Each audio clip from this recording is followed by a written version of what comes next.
Seventh class प्रिय बच्चों, आप अपनी हिंदी में पुस्तक निकाल लीजिए वसंत, जिसमें आज हम पाठ पढ़ेंगे पापा खो गए। तो बच्चों ये एक एकांकी है विजय तेंदुलकर द्वारा लिखित, जिसमें एक मराठी नाटक के माध्यम से ये इन्होंने अपना एक एकांकी लिखा है। इसके मुख्य पात्र हैं, एक पेड़ है, खंबा है, लेटर बॉक्स है, लड़की और आदमी है। इसमें एक नाचने वाली है, ये इसके मुख्य पात्र हैं। क्या है? एक बिजली का खंबा, पेड़, लेटर बॉक्स, कौवा, नाचने वाली, लड़का और आदमी, ये इस एकांकी के मुख्य पात्र हैं। और इसमें सभी मिलकर के एक लड़की को उसके पापा के पास पहुंचाना चाहते हैं, है ना। तो देखिए वो अपना अपना किस प्रकार से प्रयास करते हैं। ये एक इस एकांकी में पात्रों की जो कल्पना है वो बड़ी मौलिक है, एक मौलिक कल्पना की गई है। सभी घटनाएं जो है एक सड़क पर हो रही हैं। तो आइए पढ़ते हैं। सड़क है, रात का समय, सड़क पर यानी रात का समय है। समुद्र के सामने फुटपाथ, वहीं पर एक बिजली का खंबा है और एक पेड़ है, एक लेटर बॉक्स है। दूसरी ओर धीमे प्रकाश में एक सिनेमा का पोस्टर लगा हुआ है। पोस्टर पर नाचने की भंगिमा में एक औरत की आकृति बनी हुई है। समुद्र से सनसनाती हवा का बहाव है। दूर वहीं कुत्तों के भौंकने की आवाज़ हो रही है, जैसा कि आपको इस चित्र में दिखाई दे रहा है।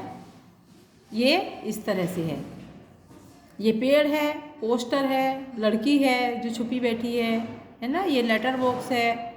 इस तरह से ये बिजली का खंबा है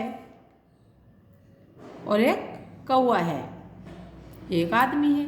तो इस तरह से इन पात्रों के द्वारा इस एकांकी नाटक की जो है रचना की गई है। अब देखिए शुरू करते हैं। खंबा जम्भाई लेते हुए जानते हो, जैसे सोने किसी से पहले जो जम्भाई सी सोने के पहले की जो बोलते हो वासी है वो। तो खंबा जम्भाई लेते हुए राम राम राम। रात बहुत हो गई।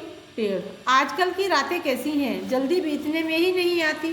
खंबा, दिन तो कैसे न कैसे हड़बड़ी में बीत जाता है। पेड़, लेकिन रात को बड़ी बोरियत होती है। आपस में क्या है, बातचीत कर रहे हैं। खंबा है, अब तब भी बरसात की रातों से तो ये रातें कहीं अच्छी हैं। पेड़ राज, बरसात की रातों में तो रात भर भीगते रहो, बादलों से आने वाले पानी की मार खाते रहो, तेज हवाओं में भी बल्ब को कसकर पकड़े, बराबर एक टांग पर खड़े रहो। बिल्कुल अच्छा नहीं लगता। उस वक्त लगता है इससे तो अच्छा था न होता बिजली के खंभे का जन्म। बल्ब फेंक, तब दूर कहीं भाग जाने का जी होता है। कौन कह रहा है? ये खंबा। आगे देखिए पेड़ क्या कहता है। पेड़ की देखिए, सुनिए। पेड़, मुझ पर भी एक रात आसमान से गड़गड़ाती बिजली आकर गिर पड़ी थी। अरे बाप रे बाप, वो बिजली थी या आफत? याद आते ही अब भी दिल धक धक करने लगता है। और बिजली जहाँ गिरी थी वहाँ खड्डा कितना गहरा पड़ गया था खंबे महाराज। अब जब कभी बारिश होती तो मुझे उस रात की याद हो आती है, अंग थर थर काँपने लगते हैं। पेड़ कह रहा है। खंबा बोलता है, मेरी तबीयत ही लोहे की है जो मैं बीमार नहीं पड़ता, वरना कोई भी इस बारिश ठंडी धूप खड़ा रहे तो ज़रूर बीमार पड़ जाएगा या नहीं। कितने दिन बीत गए, कितनी रातें, लेकिन मैं बराबर इसी तरह खड़ा हुआ हूँ। लंबी ठंडी सांस छोड़कर चुंगी की यह नौकरी भी कोई नौकरी है। पेड़ कहता है, अपने पत्तों का कोट पहन मुझे सर्दी, बारिश या धूप में उतनी तकलीफ नहीं होती, तो भी तुमसे बहुत पहले खड़ा हूँ। मैं यहाँ, यही मेरा जन्म हुआ, इसी जगह। तब सब कुछ कितना अलग था। यानी जिस समय मेरा जन्म हुआ है यहाँ, उस समय सब कुछ कितना अलग था और अब कितना बदल गया है। वहाँ के वे सब ऊंचे ऊंचे घर नहीं थे, यानी उस समय जो है ऊंचे ऊंचे घर नहीं थे। तब सड़क भी नहीं थी। वह सिनेमा का बड़ा सा पोस्टर और उसमें नाचने वाली औरत भी तब नहीं थी। सिर्फ सामने का एक समुद्र था। बहुत अकेलापन महसूस होता था मुझे तुम्हें। जब यहाँ लाकर खड़ा कर दिया तो सोचा चलो कोई साथी तो मिला, इतना ही सही। लेकिन वो भी कहाँ, तुम शुरू शुरू में मुझसे बोलने को ही तैयार नहीं थे। मैंने बहुत बार कोशिश की पर तुम्हारी अकड़ जहाँ थी वहाँ वहीं कायम रही। बाद में मैंने भी सोच लिया इसकी नाक इतनी ऊंची है तो रहने दो। मैंने भी अपनी आवाज़ मैंने भी आवाज़ नहीं लगाई। हाँ, अपना भी स्वभाव जरा एक जैसा ही, मतलब ऐसा ही है। यानी मैंने भी, उसने अकड़ दिखाई तो फिर मैंने भी अकड़ दिखा दी। तो क्या कहता है पेड़ कि मेरा भी स्वभाव कुछ एक जैसा ही ऐसा ही है कि मैं भी क्यों बुलाऊं। तुम में भी जैसे ऐसे भाव कई बार आ जाते, इसने नहीं कहा तो हम क्यों कहें, है ना। ऐसे ही पेड़ में भी कुछ ऐसा ही भाव आ गया। खंबा, और एक दिन जब आंधी पानी में मैं बिल्कुल तुम्हारे ऊपर ही आ पड़ा, तब क्या हुआ, है ना। पेड़ कहता है बाप रे कैसा था वो आंधी पानी का तूफान। अब है ना, अब है ना, इस तरह से जैसे बोला। खंबा, तुम खड़े थे इसलिए मैं कुछ समझ गया। हाँ, तुमने मुझे ऊपर झेल लिया, वह अच्छा हुआ। तुम चाहो तुम खुद काफ़ी जख्मी हो गए हो, मतलब ऐसा हो तुम भले ही काफ़ी जख्मी हो गए हो। बाद में मेरा गरूर भी झड़ गया और अपनी दोस्ती भी हो गई।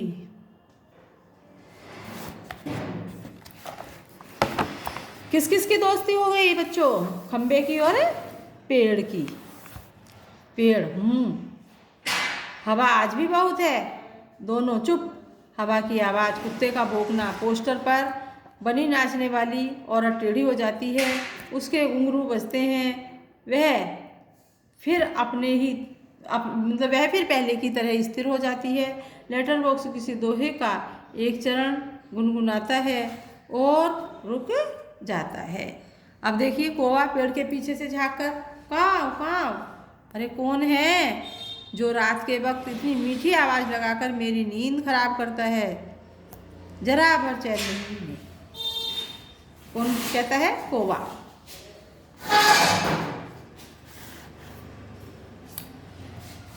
लेटर बॉक्स, मीठी आवाज़ में नहीं गाए तो इस कौवे जैसी कर्कश काव काव करे, कहता है जरा भर भी चैन नहीं। पेट में हाथ डालकर एक पत्र निकालता है, धीरे से जीभ को लगाकर खोलता है, उसमें से कागज़ निकालकर रोशनी में पेड़ पढ़ने लगता है। कौन, लेटर बॉक्स। यह किसकी चिट्ठी आकर पड़ी है हेडमास्टर। ठीक, क्या कहता है श्रीमान श्रीयुक्त गोविंद राव जी। ओम, आपका लड़का परीक्षित पढ़ाई में काफ़ी कमज़ोर है। क्लास में उसका ध्यान पढ़ाई में बिल्कुल नहीं रहता है। इसकी बजाय उसे क्लास से गायब रहकर घंटे खेलना ज़्यादा अच्छा लगता है।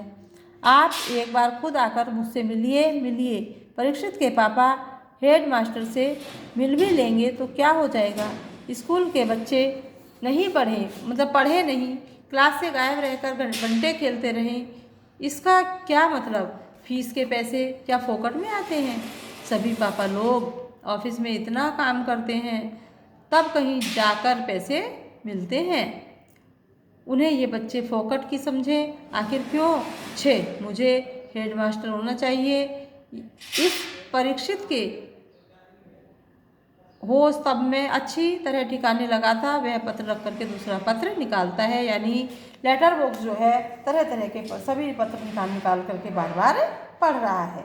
अबे कब्बा, क्यों लालताऊ, आज किस किस के पत्र चोरी चोरी से पढ़ रहे हो। लेटर बॉक्स आश्चर्य से, चोरी किस लिए। सभी चिट्ठियाँ मेरे ही तो कब्जे में होती हैं, अच्छी तरह रोज रोज पढ़ता हूँ। पेड़ कब्जे में होने का मतलब ये नहीं लाल ताऊ कि लोगों की चिट्ठियाँ फाड़ फाड़ कर पढ़ते रहो। पोस्ट मास्टर को पता चल गया तो लेटर बॉक्स चलता है, पता तो चल जाने दो। मेरी तरह यहाँ रात दिन बैठ कर दिखाए तब पता चले। परसों वह पोस्टमैन मेरे पेट में से चिट्ठियाँ निकाल कर ले गया।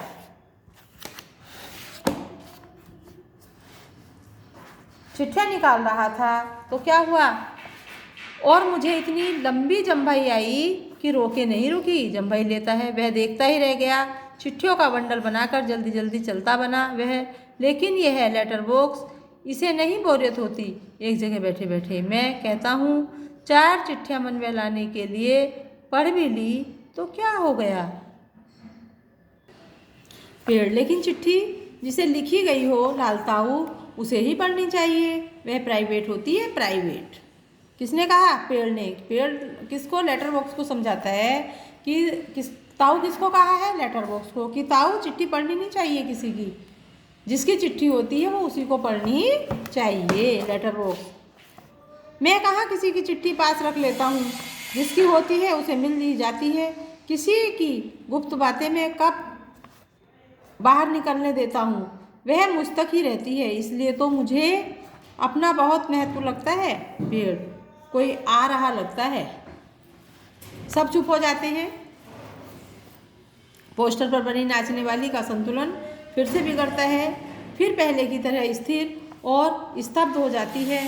तेज हवा की भनभनाहट, भिखारी जैसा एक आदमी आता है, उसके कंधे पर सोई हुई एक लड़की है। आदमी: मैं बच्चे उठाने वाला हूँ, दूसरा कोई काम करने से मेरी इच्छा नहीं होती, करने की मतलब मेरी इच्छा नहीं होती है। अभी थोड़ी देर पहले एक घर से यह लड़की उठाई है मैंने, गहरी नींद सो रही थी, अब तक उठी नहीं, उठेगी भी नहीं। मैंने इसे थोड़ी बेहोशी की दवा जो दे दी है। अब मुझे लगी है भूख, दिन भर कुछ खाने का वक्त नहीं मिल रहा मुझे, पेट में जैसे चूहे दौड़ रही हूँ। तो ऐसा किया जाए, इसे यहीं लेटाकर अपने जरा कुछ खाने की तलाश करें, देखें कुछ मिल जाए तो। इतनी रात गए यहाँ, इस वक्त अब किसी का आना मुमकिन नहीं है। पेड़ की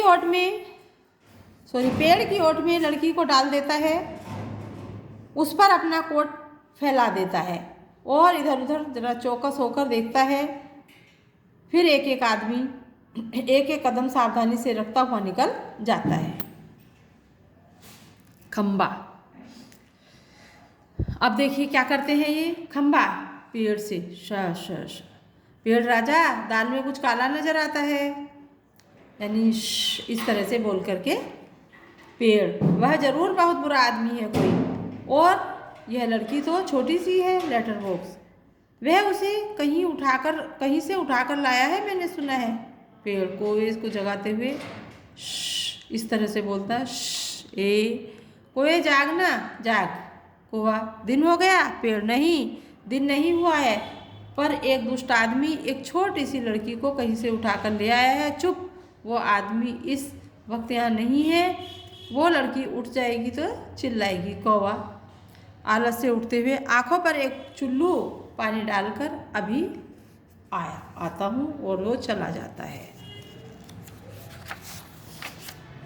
आँखों पर चुल्लू पानी डालना यानी कि मुंह धो करके आता हूँ।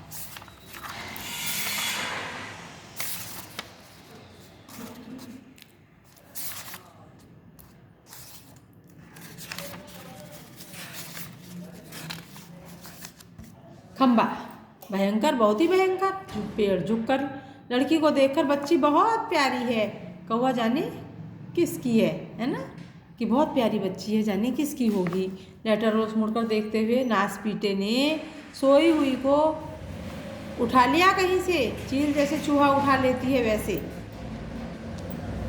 खंबा: मैं नहीं देखना चाहता उसे, पर मुझसे कुछ झुका ही नहीं जाता। लाल ताऊ: अभी भी सो रही है वो? क्या सो रही है क्या वो?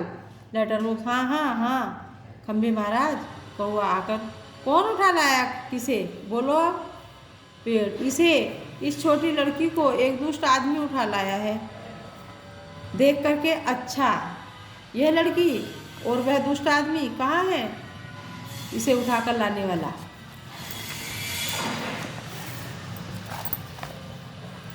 खंबा। वह जरा गया है खाने की तलाश में, भूख लगी थी उसे। लेटर बॉक्स थोड़ी देर में आ जाएगा नासपीटा। और यह खिलौने बच्ची मतलब खिलौने से बच्ची उसका गला जो है रुंध जाता है। नहीं नहीं, ऐसी कल्पना भी नहीं की जा सकेगी। कौन जाने क्या होगा इस बच्ची का। कौवा। हाँ सच, आजकल कुछ दुष्ट लोग बच्ची को यानी बच्चों को उठाकर ले जाते हैं। मैं तो घूमता रहता हूँ ना, ऐसे ही देखा है मैंने। कौन कहता है ये? कौवा। पेड़ कहता है क्या बताऊँ, अपन यह काम नहीं होने देंगे। लेटर बॉक्स पर मैं कहता हूँ यह होगा कैसे। खंबा। होगा कैसे मतलब उस दुष्ट के मजे से इस बच्ची को उठा लो। उस दुष्ट को यानी मजे से इस बच्ची को जो है उठा लो और उठा ले लिया जाए और जाने दिया जाए। वह दुष्ट कौन है पहले उसे नज़र में तो आने दीजिए। तो यानी इस तरह से उसको बात करते हैं। अब बच्चों इसको आगे पढ़ेंगे कल यहाँ से लेटर। आज इतना ही, पाठ थोड़ा बड़ा है, समझ में भी नहीं आएगा। जितना आपको पढ़ा दिया है उतना अच्छे से पढ़ लेना और आगे का पढ़ेंगे कल। इसका सारांश भी थोड़ा बता दूंगी समझा करके, पूरा हो जाएगा पाठ। ठीक है, धन्यवाद।